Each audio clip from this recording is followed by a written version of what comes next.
Good morning mga mare. For today's video mga mare, itong umaga na to ay maaga ako nagtungo sa palengke para bumili ng karne ng baboy.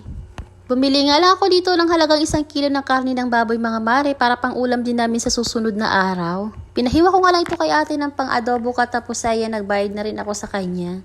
Maganda talaga bumili sa palengke mga mare pagka maaga pa kasi sariwa pa yung mga karne. Tapos ayan, pagkatapos naman bumili ako nitong pandesal at palabok para sa aking almusal. At pagkatapos ko nga makapag-almusal, eto inumpisan ko naman yung pagluluto para sa ulam namin ngayong araw. Magluluto pala ako ngayon mga mare ng giniling na karne ng baboy.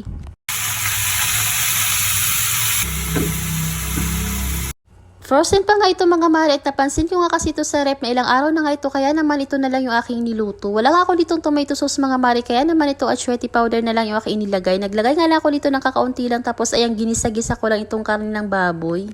Sunod ko namang inilagay itong 2 peraso na patatas na hiniwa-hiwa ko nga lang ito ng maliliit lamang. Hinalo-halo ko lang itong mga mare tapos maglalagay naman ako dito ng ketchup kasi wala akong tomato sauce or tomato paste. Naglagay lang ako ng ketchup ng mga 3 kutsara tapos maglalagay naman tayo ng mga pampalasa na gusto natin. Naglagay ako dito mga mare ng paminta, asin, betchin, optional lang yan. Maglalagay din tayo dito ng asukal kalahating kutsara. Naglalagay ako nitong asukal mga mare na sa ganun pampabalance ng lasa. Tapos ayan, hinalo-halo ko nga lang ito at maglalagay naman tayo dito ng kakaunting tubig lang. Nang sa ganun medyo may sabaw naman ito. Tinansya ko nga lang yung paglalagay ko ng tubig mga mare at hindi naman ganun karami. Nasa ganun hindi naman ito maging tinola, charis. Tapos ayan mga mare, hinalo-halo ko nga lang ito at maglalagay naman ako dito ng mixed veggies. May nakita pa pala ako dito sa rep. Bawas na nga ito pero inilagay ko na rin. Simpleng luto nga lang ito mga mare sa pork giniling. Tapos ayan, hinalo-halo ko lang ito at maglalagay pa pala ako dito ng kaunting toyo at paminta kasi nakulangan ako.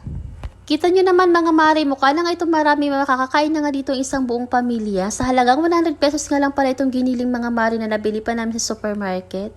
Maglalagay din pala ako dito mga mare na 3 peraso naman na nilagang itlog, optional lang yan. Pwede rin naman tayo gumamit ng itlog pugo. Pero kahit wala namang itlog ay masarap na din ito. Sinimay ko nga lang ito ng 1 to 2 minutes at ready to serve na nga ito mga mare.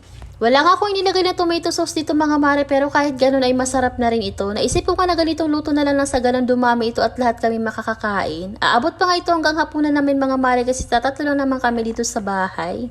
O siya, kain tayo mga mare. Andun lang muna for today's video. Maraming salamat sa iyong panonood. God bless.